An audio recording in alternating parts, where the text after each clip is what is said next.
Hi friends, welcome to Shan Kannada channel. ಇವತ್ತು simple ಆಗಿ ವಾಂಗಿಬಾತ್ ಮಾಡೋದನ್ನು ತಿಳಿಸ್ಕೊಡ್ತಾ ಇದ್ದೀನಿ. ಈ ಗೊಜ್ಜನ್ನ ನೀವು ಒಂದು ಸತಿ ಮಾಡಿಟ್ಕೊಂಡ್ರೆ ಅಪ್ ಟು 20 ಡೇಸ್ವರೆಗೂ ಸ್ಟೋರ್ ಮಾಡ್ಕೊಳ್ಬೋದು. ತುಂಬ ಬೇಗ ಮಾಡೋ ಅಂಥ ರೆಸಿಪಿ. ಬನ್ನಿ ಇದನ್ನು ಹೇಗೆ ಮಾಡೋದು, ಇದಕ್ಕೇನೆಲ್ಲ ಪದಾರ್ಥ ಬೇಕು ಅಂತ ತಿಳ್ಕೊಳ್ಳೋಣ. ನಾನಿಲ್ಲಿ ಬದನೆಕಾಯಿನ ಚೆನ್ನಾಗಿ ತೊಳೆದು ಕಟ್ ಮಾಡಿ ನೀರಲ್ಲಿ ಹಾಕಿ ಇಟ್ಕೊಂಡಿದ್ದೀನಿ. 1/4 kg ಬದನೆಕಾಯಿ ತೊಗೊಂಡಿದ್ದೀನಿ. 1/4 kgಗಿಂತ ಸ್ವಲ್ಪ ಜಾಸ್ತಿ ಇದೆ. ನಾನಿಲ್ಲಿ ಸ್ಟೋರ್ ಮಾಡೋದಕ್ಕೋಸ್ಕರ ಮಾಡ್ತಾ ಇರೋದ್ರಿಂದ ಸ್ವಲ್ಪ ಹೆಚ್ಚಿಗೆ ಮಾಡ್ತಾಯಿದ್ದೀನಿ. ನೀವು ಕಡಿಮೆ ಮಾಡೋ ಹಾಗಿದ್ರೂ ಮಾಡ್ಕೊಳ್ಬೋದು. ಈಗ ಒಂದು ಪ್ಯಾನ್ಗೆ ಒಂದು 5 ರಿಂದ 6 ಟೇಬಲ್ ಸ್ಪೂನಷ್ಟು ಎಣ್ಣೆನ ಹಾಕ್ಕೊಂಡಿದ್ದೀನಿ. ವಾಂಗಿಬಾತ್ ಮಾಡೋದಕ್ಕೆ ಎಣ್ಣೆ ಸ್ವಲ್ಪ ಹೆಚ್ಚಿಗೆ ಬೇಕಾಗತ್ತೆ.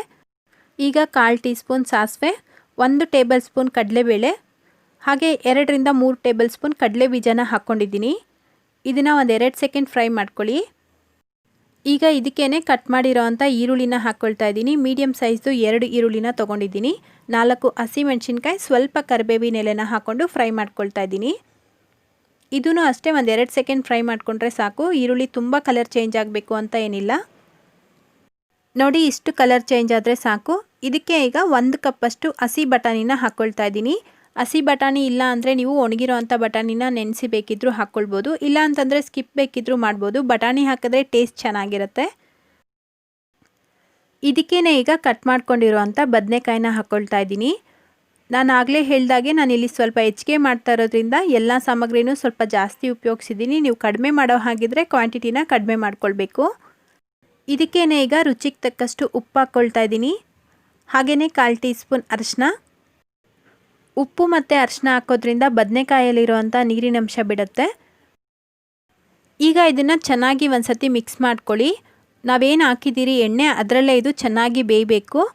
ಸೊ ಈ ರೀತಿ ಮಿಕ್ಸ್ ಮಾಡಿಬಿಟ್ಟು ಲಿಡ್ನ ಕವರ್ ಮಾಡಿ 3 to 4 ಮಿನಿಟ್ಸ್ ಮೀಡಿಯಮ್ ಫ್ಲೇಮಲ್ಲೇ ಇದನ್ನು ಬೇಯೋದಕ್ಕೆ ಬಿಡಬೇಕು. 3 to 4 ಮಿನಿಟ್ಸ್ ಸಾಕು. ಬದನೆಕಾಯಿ ತುಂಬ ಬೇಗ ಬೆಂದೋಗುತ್ತೆ.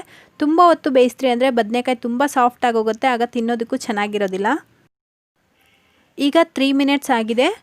ನೋಡಿ, ನಾವು ಹಾಕಿರೋ ಅಂಥ ಬದನೆಕಾಯಿ ಚೆನ್ನಾಗಿ ಸಾಫ್ಟಾಗಿ ಬೆಂದಿದೆ. ಈಗ ಇದಕ್ಕೆ ಕಟ್ ಮಾಡಿರೋ ಅಂಥ ಟೊಮೆಟೊನ ಹಾಕ್ಕೊಳ್ತಾ ಇದ್ದೀನಿ. ಮೀಡಿಯಮ್ ಸೈಜು 2 ಟೊಮೆಟೊನ ಹಾಕ್ಕೊಂಡಿದ್ದೀನಿ. ನೀವು ನಾಟಿ ಟೊಮೆಟೊ ಬೇಕಿದ್ದರೂ ಯೂಸ್ ಮಾಡ್ಬೋದು, ಇದಕ್ಕೆ ಚೆನ್ನಾಗಿರುತ್ತೆ. ಈಗ ಇದನ್ನು ಒಂದು ಸತಿ ಮಿಕ್ಸ್ ಮಾಡಿಬಿಟ್ಟು ಈಗ ಹುಣಸೆ ಹಣ್ಣಿನ ರಸನ ಹಾಕ್ಕೊಳ್ತಾ ಇದ್ದೀನಿ. ಒಂದು ದೊಡ್ಡ ನಿಂಬೆ ಹಣ್ಣಿನ ಗಾತ್ರದಷ್ಟು ಹುಣಸೆ ಹಣ್ಣನ್ನು ನೆನೆಸಿಟ್ಕೊಂಡು ಅದರ ರಸನ ತೆಗೆದು ಹಾಕ್ಕೊಳ್ತಾ ಇದ್ದೀನಿ.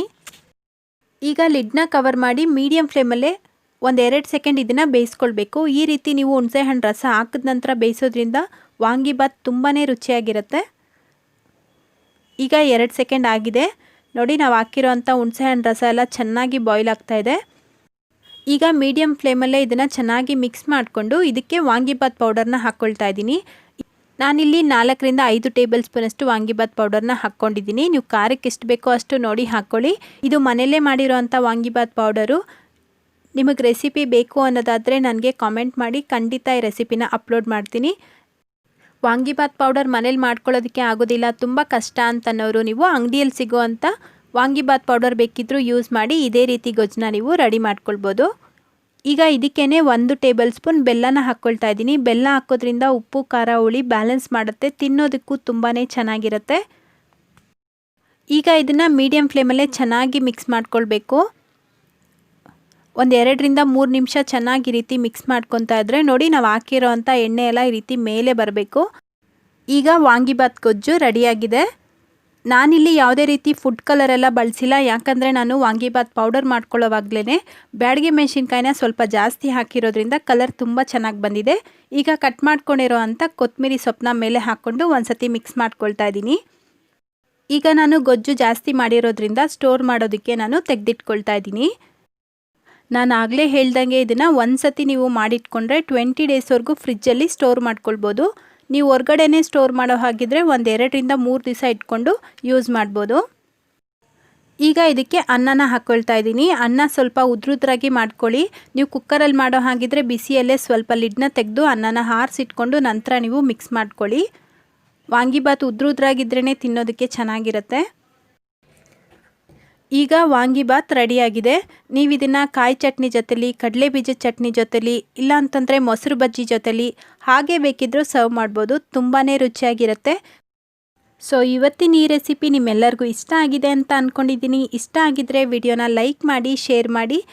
ಇನ್ನಷ್ಟು ಈಸಿ ರೆಸಿಪೀಸ್ಗೋಸ್ಕರ ನನ್ನ ಚಾನಲ್ನ ಸಬ್ಸ್ಕ್ರೈಬ್ ಮಾಡ್ಕೊಳ್ಳಿ. ಹಾಗೆ ಪಕ್ಕದಲ್ಲಿ ಕಾಣುವಂಥ ಬೆಲ್ಲೈಕನ್ನ ಕ್ಲಿಕ್ ಮಾಡ್ಕೊಳ್ಳಿ.